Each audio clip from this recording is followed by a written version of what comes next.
Serie que yo he titulado Lee tu Biblia.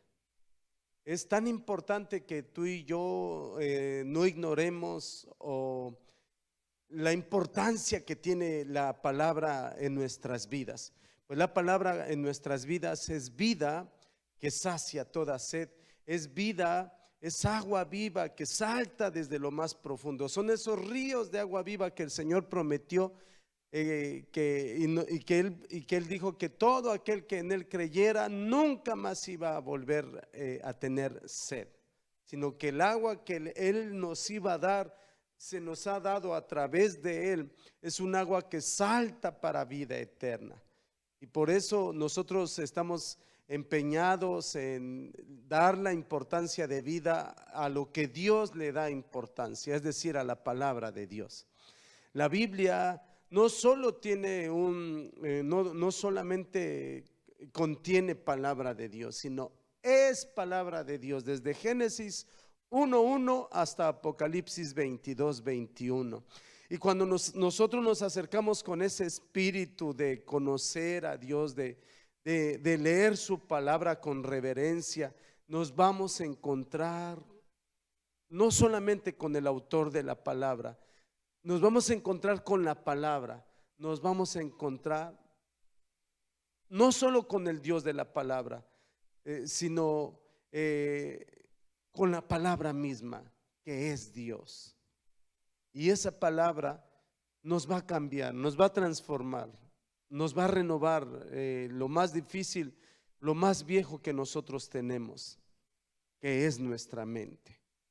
Así es que la mejor manera de renovar nuestra mente es meditando en su palabra, leyéndola como nosotros la tenemos que leer. Por eso es importante que tú leas la Biblia. Permíteme decirte esto, es importante que leas la Biblia de una manera continua, no de una manera esporádica o intermitente. Porque si tú no lo haces de manera continua, como todo en la vida, no vas a perseverar, va a ser muy difícil que te llenes del mensaje completo de Dios y va a ser muy difícil que conozcas su voluntad. De ahí la importancia que nosotros tenemos que darle a la palabra en nuestras vidas y pensar y creer que es Dios quien nos está hablando. Y es que lo que tenemos nosotros que pensar es que Dios, que es un Dios comunicativo por naturaleza, nos quiere hablar a nuestro corazón.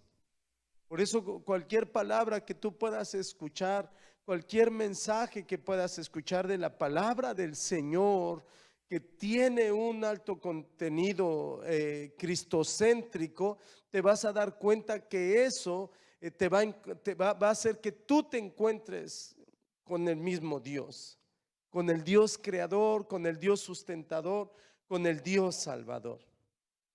Y Dios se va a comunicar contigo de una manera como Él lo desea hacer. Así es que por eso tú y yo tenemos que leer la Biblia, tenemos que leer la palabra. Lee la palabra, hermano, de manera continua. Y también otra cosa que nosotros lo tenemos que hacer es que tenemos que leerla despacio. Verás, la Biblia no es cualquier libro, es el libro de libros, es la palabra de Dios. Yo no sé cómo sea, ahí no podríamos decir propiamente cómo es que tú la tienes que leer.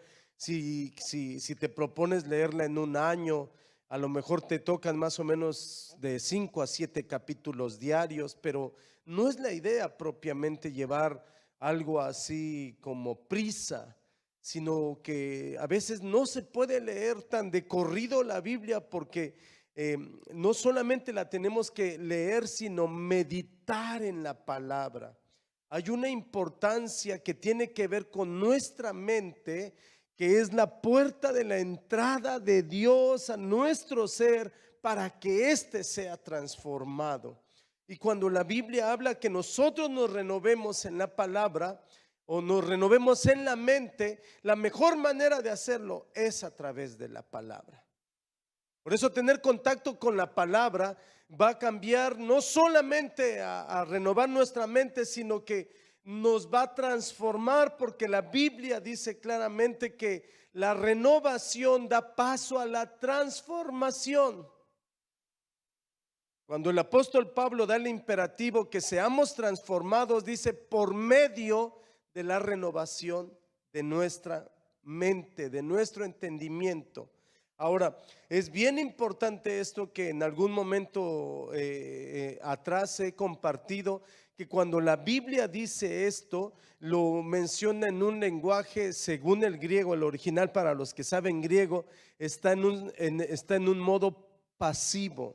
Es decir, en donde no somos nosotros quienes lo hacemos, sino el Espíritu de Dios. Dios mismo lo va a hacer en nosotros, a través de nosotros. No es que sea algo que yo debo hacer, sino que Dios lo va a hacer en nosotros. Se trata de una obra divina. Lo que yo tengo que hacer es ir a la palabra, correr a la palabra, saciarme en la palabra, sumergirme en la palabra, y lo demás se va a encargar nuestro Dios. Es decir, lo que la Biblia anuncia como la transformación va a ser a través de la meditación de la palabra, porque mi mente, que puede ser una puerta, que puede ser un contacto con el cual yo me acerco a Dios a través de su palabra, va a hacer una obra maravillosa en todo mi ser, lo que la Biblia llama transformación.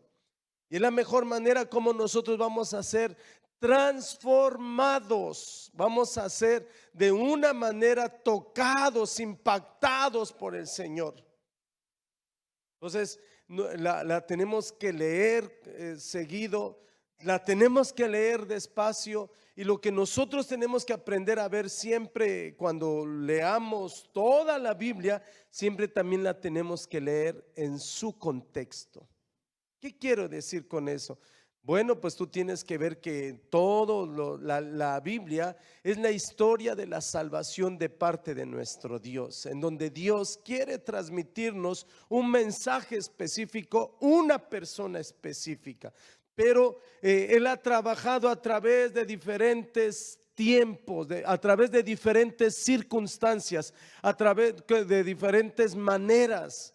Y lo que nosotros tenemos que aprender con la gracia de Dios es que lo tenemos que ubicar en su contexto para que sepamos cómo fue dicho, a quién fue dicho, por qué fue dicho.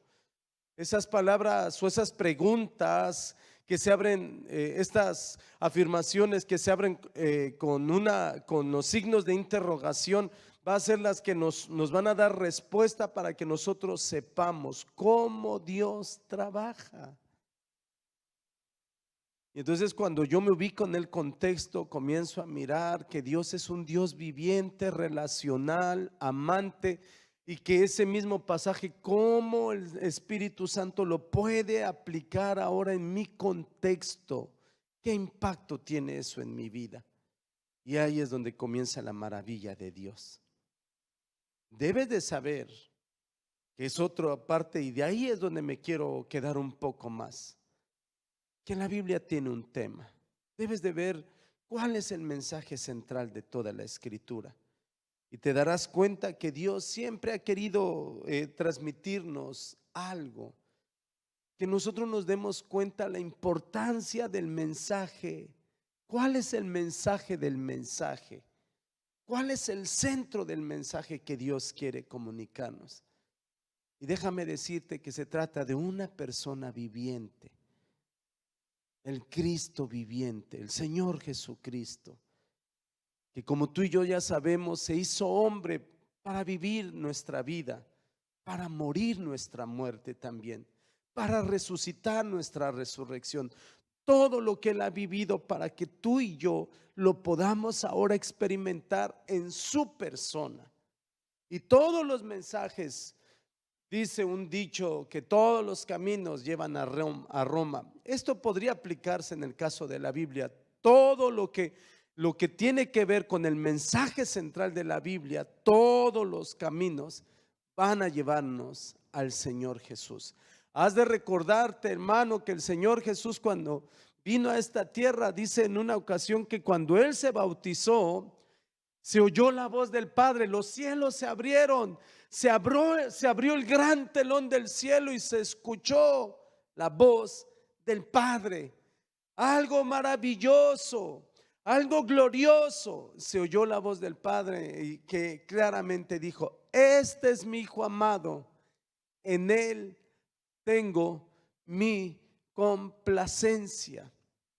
Por eso lo que nosotros tenemos que entender, que aún para que tú y yo podamos agradar al Señor, a nuestro Padre Celestial, tiene que ser todo a través de nuestro Señor Jesucristo.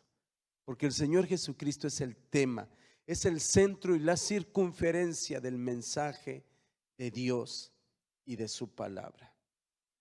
Ahora, me gustaría entonces compartirte la importancia del tema. Pienso que en parte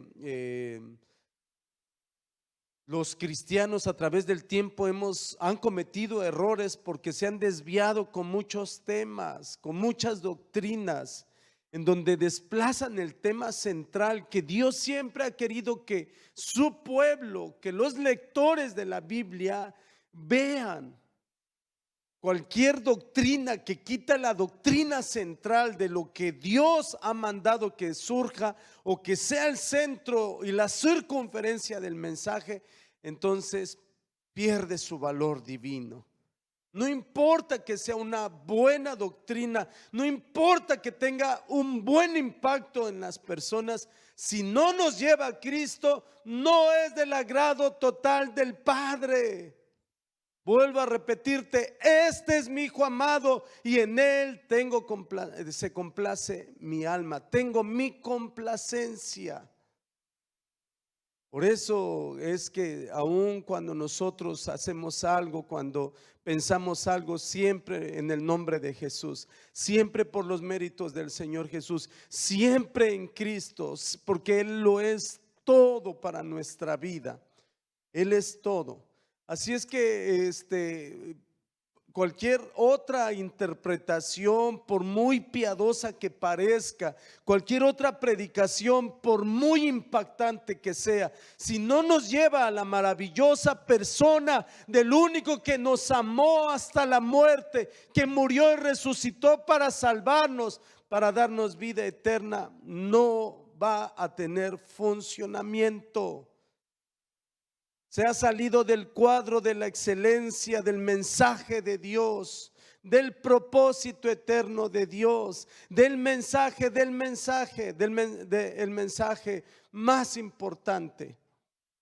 Y ahí podemos meter que pueden haber a veces muchos temas bonitos sobre la familia, sobre el matrimonio, sobre la conducta cristiana, sobre doctrinas de revelación o lo que sea. Pero si no llevan a Cristo como el centro y la circunferencia, no tendrán el efecto requerido por Dios. Por eso es que es tan fácilmente, también quiero decirte que por eso puede ser fácil perderse aún en la misma Biblia. Porque yo le he dicho muchas veces a la gente, a mí me enseñaron, y eso yo lo aprendí cuando tuve la bendición de estudiar teología algunos años atrás, en donde uno de los profesores nos decía que siempre que leamos un libro, lo tenemos que hacer como poniéndonos en diálogo con el autor. Y a través de los tiempos he aprendido que así es. Que el único libro de inspiración divina, que el único libro por excelencia, que es la palabra de Dios, que como te decía, no contiene palabra de Dios como la crítica bíblica dice, sino que es palabra de Dios desde Génesis 1:1 hasta Apocalipsis 22:21. Todo la Biblia es palabra de Dios, es inspirada por Dios, es el hábito, es el hablar, la inspiración de Dios, es el hablar de Dios, es el respirar de Dios, toda la palabra. Y por eso cuando nosotros nos damos cuenta es que tenemos que mirarlo así. Esa va a cambiar nuestra manera de pensar, va a impactar nuestra vida y nos va a transformar.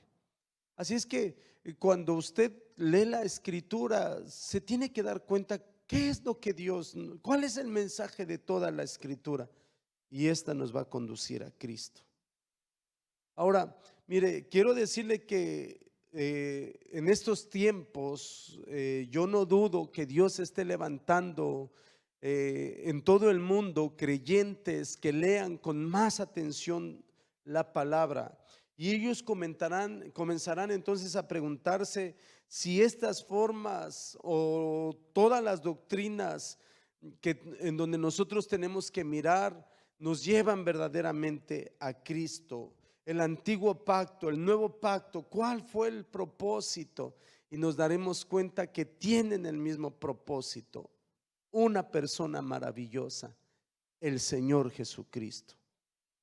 Por eso es que a pesar de la crítica bíblica o, o del liberalismo teológico que surgió desde el siglo XVII hasta el día de hoy, y que se ha dedicado a atacar las escrituras sin piedad, y en especial el Antiguo Testamento, y todas estas teologías liberales que han asegurado que el antiguo pacto había sido un compuesto, descompuesto, revisado y enmendado por varios escritores y redactores que tenían un concepto tribal y anticuado de Dios. Eso es lo que ellos han argumentado.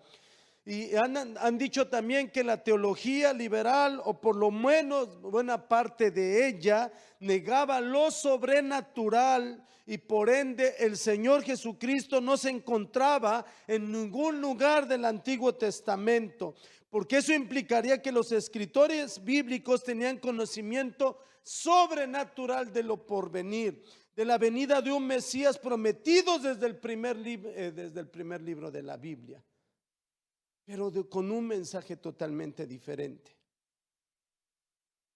Vuelvo a repetirte, desde el siglo XVII, XVIII, sobre todo con la crítica bíblica, en donde le hicieron una crítica tan terrible y sin piedad a la Biblia, llegando a decir que no era de inspiración divina, Y entonces comenzaron a surgir tantos y tantos pensamientos que incluso lamentablemente muchos seminarios evangélicos terminaron adoptando y terminaron por ende siendo predicados en los púlpitos.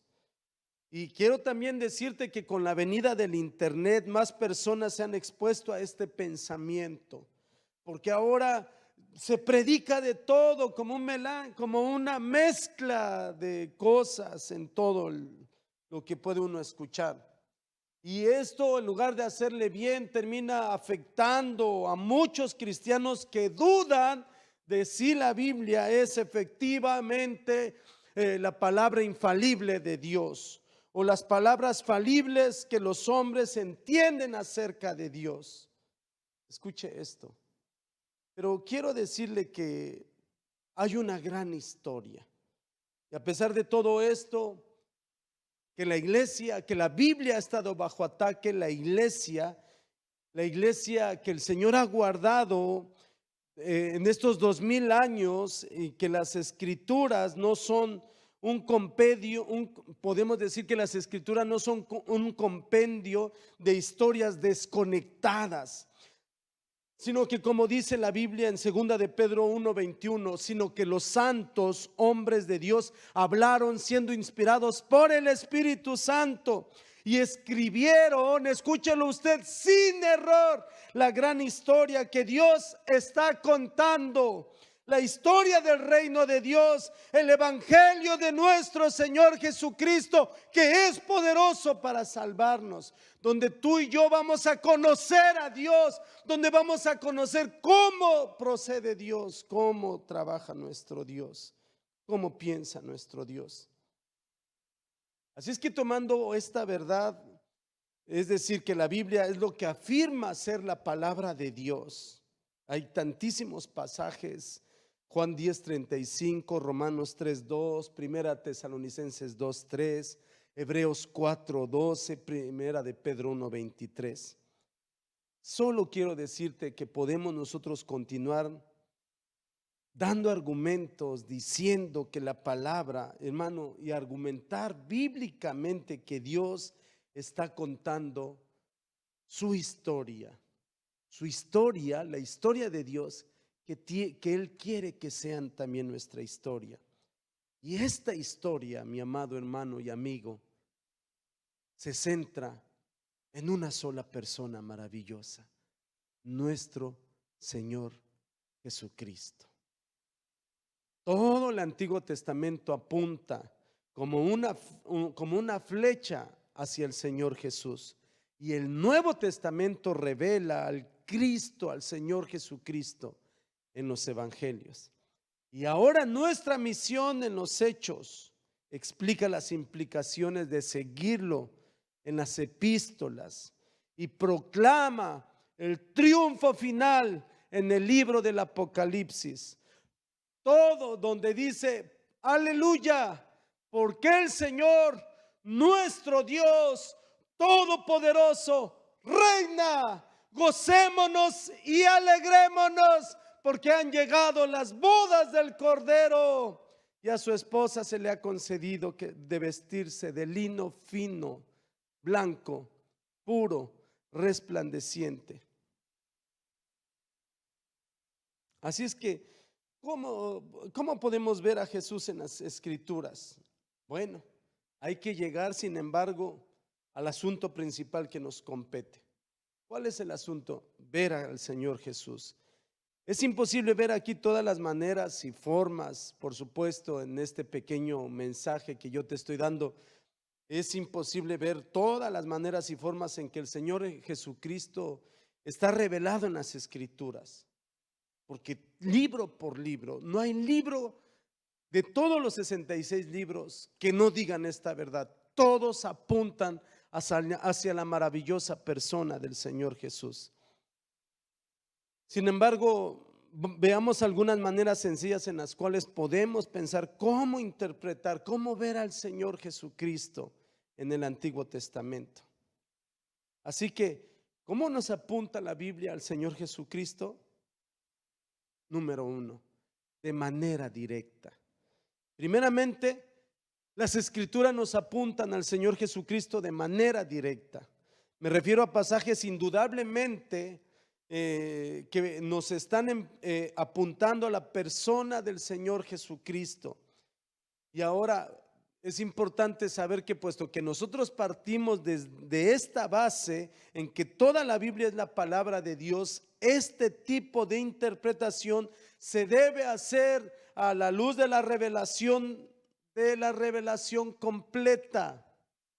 No podemos ignorar que el Antiguo Testamento nos ayuda, pero no cancela a interpretar el Antiguo Testamento, sino que el uno y el otro se complementan. Por eso cuando nosotros con esto en mente, veamos el ejemplo de la promesa de Génesis 3:15. Escuche usted esto. Vea lo que dice Génesis 3:15. Y pondré enemistad entre ti y la mujer, entre tu simiente y la simiente suya. Esta te herirá en la cabeza y tú le herirás en el calcañar. Es el Padre hablándole a la serpiente. Es el Padre hablándole a Satanás, al diablo. Es el Padre dando la primera promesa acerca del Señor Jesús.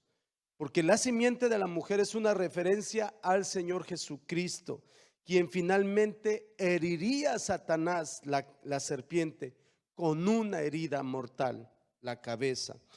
¿Cómo sabemos que la simiente se refiere al descendiente de la mujer? Es decir, al Señor Jesucristo.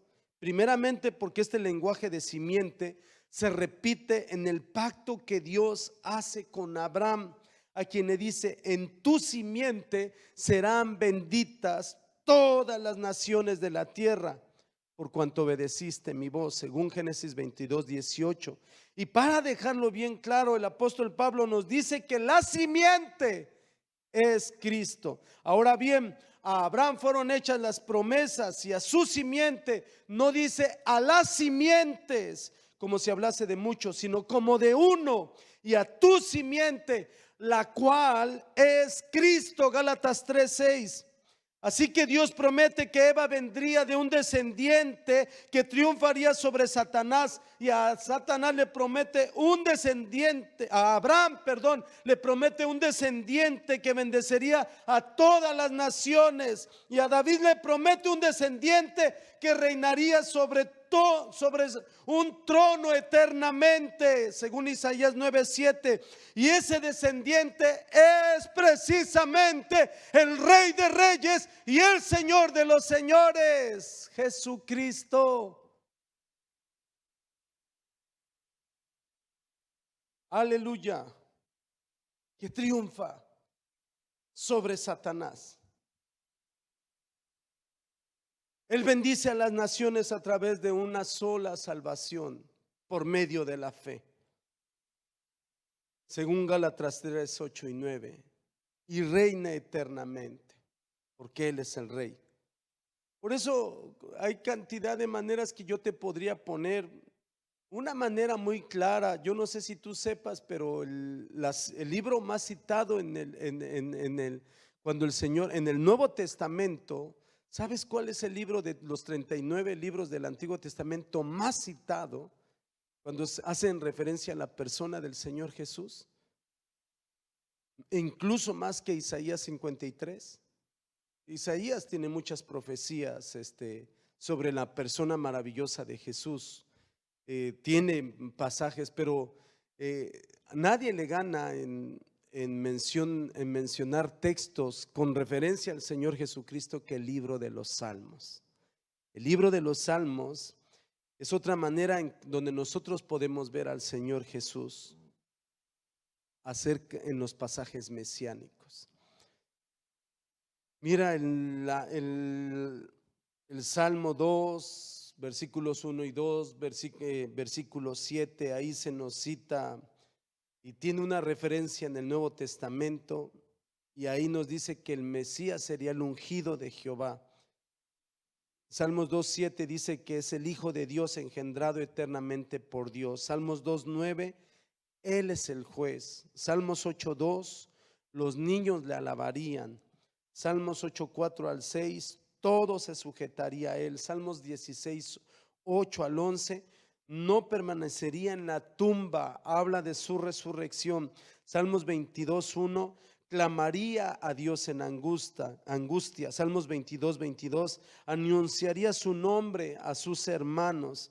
Salmos 46 al 8, haría la voluntad de Dios. Salmos 41, 9, sería traicionado por alguien que comía pan con él. Salmos 45, 6 al 7, sería un rey eterno, ungido por Dios. Salmo 69, 4, aborrecido sin causa. Salmo 69, 9, consumido por el celo de la casa de Dios. Salmos 69, 21, y él por comida, vinagre por bebida. Salmo 69, 22 al 23, tropiezo a Israel. Salmo 69, 25, traicionado. Salmo 78, 2, hablaría en parábolas.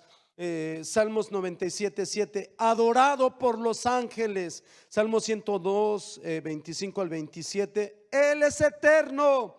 Salmo 110, 1, sentado a la diestra del Padre. Salmo 110, 4, sacerdote eterno del orden de Melquisedec.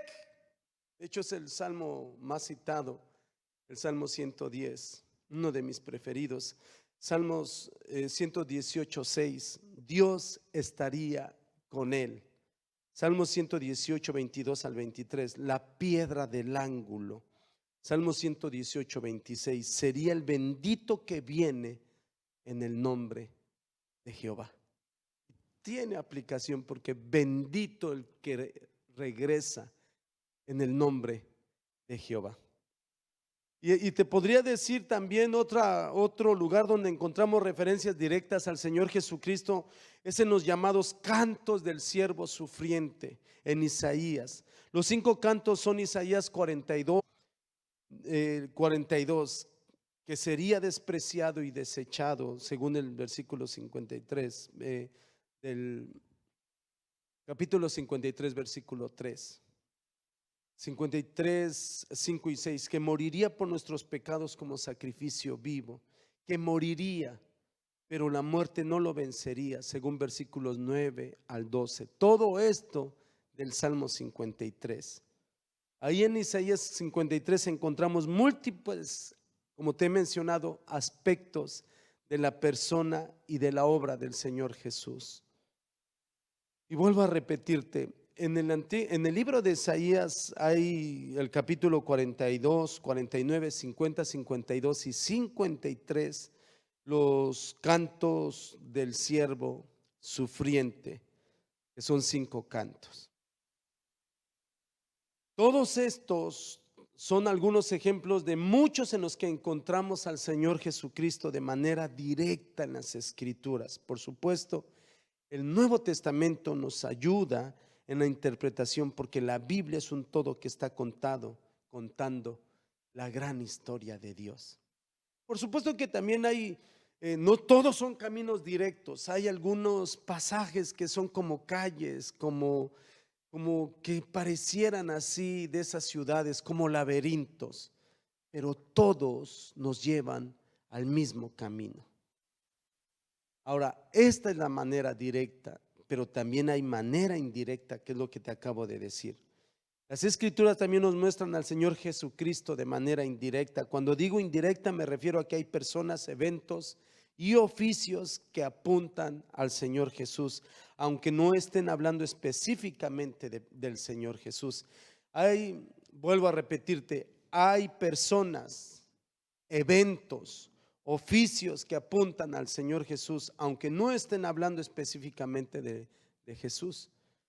Dice, si usted lee el Antiguo Testamento, que el mejor ejemplo para ver de alguien que se parece al Señor Jesucristo en el Antiguo Testamento no es Isaías, no es Daniel, no es uno de los profetas, es uno de los hijos de los patriarcas llamado José. Usted puede ver la vida de José, es el que más se parece en todos los aspectos a la vida preciosa y maravillosa del Señor Jesús. Y ahí podríamos decir que es una manera indirecta. Ahora, esto es lo que también en la Escritura se llama como tipología o figura eh, y podríamos nosotros definir la tipología como personas, instituciones y eventos del Antiguo Testamento, pero que son considerados como modelos o representaciones divinas de realidades correspondientes en la historia de la salvación en el Nuevo Testamento. En otras palabras, un tipo es una persona, un evento o un oficio en el Antiguo Testamento que se convierte en un símbolo que apunta de alguna manera al bendito evangelio. Es cuando nosotros hablamos de las figuras. Y acuérdate, te recuerdo, hermano, que el Señor Jesús les habló, digamos, de esa manera para enseñarles una verdad eterna a los discípulos, a las personas que lo escucharon a través de las parábolas, algo así. Por ejemplo, pensar en Moisés, podríamos decir que es un tipo del Señor Jesucristo, porque Moisés profetizó que Dios levantaría un profeta como él, según Deuteronomio 18:15, y ese profeta es el Señor Jesús. Mira los paralelos entre la persona y la obra de Moisés y la persona y la obra del Señor Jesús. Así como Moisés rescató al pueblo de Israel de la esclavitud, demostró con señales haber sido enviado por Dios y llevó al pueblo hacia la tierra prometida, el Señor Jesucristo rescata a su pueblo de la esclavitud del pecado, demostró con señales ser el Hijo de Dios y lleva hasta su pueblo a la tierra prometida espiritual. La gran diferencia es que Moisés falló. El Señor Jesús no falló nunca, porque Él es Dios, porque Él es nuestro Salvador. Así es que los tipos nos apuntan a Jesucristo, pero no son Jesucristo, porque la Biblia dice claramente que el Señor Jesús es superior, por ejemplo, a Moisés. Porque a diferencia de Moisés, que murió por su desobediencia, el Señor Jesucristo obedeció perfectamente y murió por nuestra desobediencia y nos lleva hasta el reposo. Y así yo te podría mencionar a Jonás. Jonás es un tipo de Jesucristo, e incluso el Señor Jesucristo nos ayuda a verlo de esta manera. Mira lo que dice Mateo 12:40. Sin embargo, a diferencia de los ninivitas, a lo suyo vino y los suyos no le recibieron. Y sin embargo, aunque una ciudad entera se arrepintió por la predicación de Jonás, por la predicación del Señor Jesucristo, se han salvado y se salvarán una multitud incontable, millares de todo pueblo, lengua, nación y lengua. Apocalipsis 7:9. Es decir, el Señor Jesucristo es mayor que Jonás. Ya te dije entonces, directa e indirecta, pero también a través de eventos. Este sería nuestro tercer punto. Un evento que es indiscutiblemente tipológico en el Antiguo Testamento es el Éxodo. El Éxodo se convierte en un acontecimiento de cataclismo en la historia del pueblo de Israel. Dios le recuerda constantemente a los israelitas que Él fue quien nos sacó de la tierra de Egipto. Y lo mismo ha sucedido con la iglesia. La predicación del evangelio fue para nosotros el haber escuchado la voz de Dios y el haber salido literalmente de Egipto, camino a la tierra prometida que Él ganó por su propia sangre, su vida dentro de nuestra vida, para que nosotros podamos vivirla solamente en su gracia, la vida de Él que Él ya vivió, para que tú y yo la podamos vivir solo por su gracia. Te invito, hermano, para que tú lo tomes, porque este es el evento más maravilloso. El Dios de la salvación es presentado a través de Jesucristo. Y así se mira en el Antiguo Testamento la liberación y en el Nuevo Testamento el hecho. Dice la escritura en Lucas 9:30 y 31, he aquí que dos varones que hablaban con él, los cuales eran Moisés y Elías, quien aparecieron rodeados de gloria y hablaban de su partida, que iba el Señor Jesús a cumplir en Jerusalén. La palabra griego partida en el griego original es éxodos. Así que en cierto sentido Jesucristo estaba en una misión que tienen ciertos paralelos con el éxodo del Antiguo Testamento. Y sabes una cosa, como tú bien ya lo sabes, estaba Moisés y Elías. Uno representaba a los profetas y otro representaba la ley, o la ley y los profetas, Moisés y Elías. Porque el Señor tendría que morir para redimir todo, la ley, la creación, todo. Murió por todos, murió por todo. La muerte del Señor Jesús lo abarca todo, incluyendo la muerte, incluyendo todo lo caído, todo lo que para nosotros se convierte en salvación y para otros va a ser para condenación. Y por último me gustaría compartirte que entonces que hay tres oficios que apuntan, hay tres oficios que en la Biblia apuntan al Señor Jesucristo de manera específica: el sacerdote, nuestro sumo sacerdote, el rey que viene, que reina con autoridad, y el profeta que habla la palabra de Dios. Las personas que servían en estos oficios eran ungidos con aceite, y el Señor Jesús es el Mesías, el Cristo, el ungido. Él es nuestro sacerdote, intercede por nosotros. Hermanos, si tú supieras que el día de hoy Jesús está intercediendo por ti, por mí, lo alabarías. Te invito para que lo alabes. Te invito para que tú le digas ahora: Señor, gracias, sacerdote bendito y eterno, alabado sea tu nombre. Mi sacerdote, ten misericordia de mí. Eres mi rey, reina con autoridad. Quita todo yo y quita todo dominio y autoridad. Quítame a mí de mi corazón y todo aquello que quiera enseñorearse, y sé tú mi rey, y sé tú mi profeta. Suelta tu palabra, la que me va a hacer libre, la que me va a llevar a la vida eterna, la que me va a dar mi sustento, porque tu palabra dice que no solo de pan vivirá el hombre. Le doy gracias a Dios por tu vida, hermano. Quisiera seguir hablando de esto, vamos a continuar hablando, pero quisiera con esto decirte que la Biblia tiene un tema, y ese tiene una persona, tiene un propósito, y todo está centrado en la persona maravillosa de Jesús.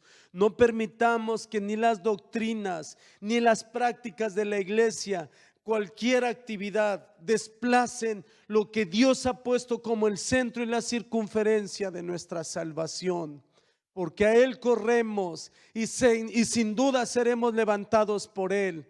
A Él sea la gloria por su palabra que nos ha sido dada y confirmada, y que nos ha sido dada una vez para nosotros. Tenemos su palabra, la palabra profética más segura, la cual hacemos bien en estar atentos como una antorcha que arde en lugares oscuros hasta que el lucero de la mañana salga en nuestros corazones.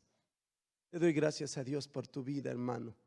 Y declaro que la gracia, el amor y la misericordia del Señor Jesucristo siga siendo en tu vida para la gloria del único que merece la gloria, el Señor Jesucristo.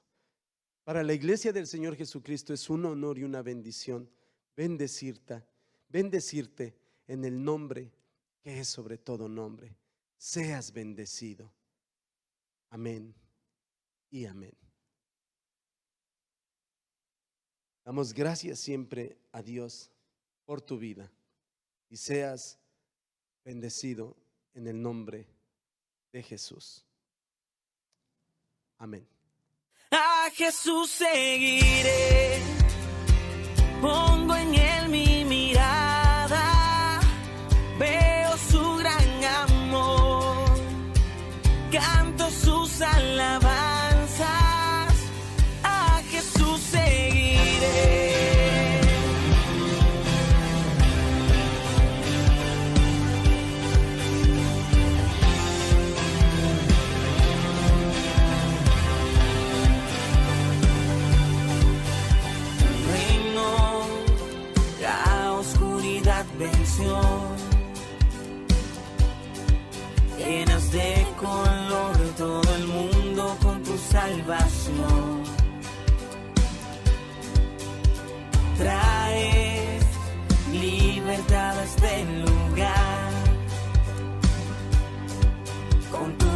resplandor las tinieblas se disiparán.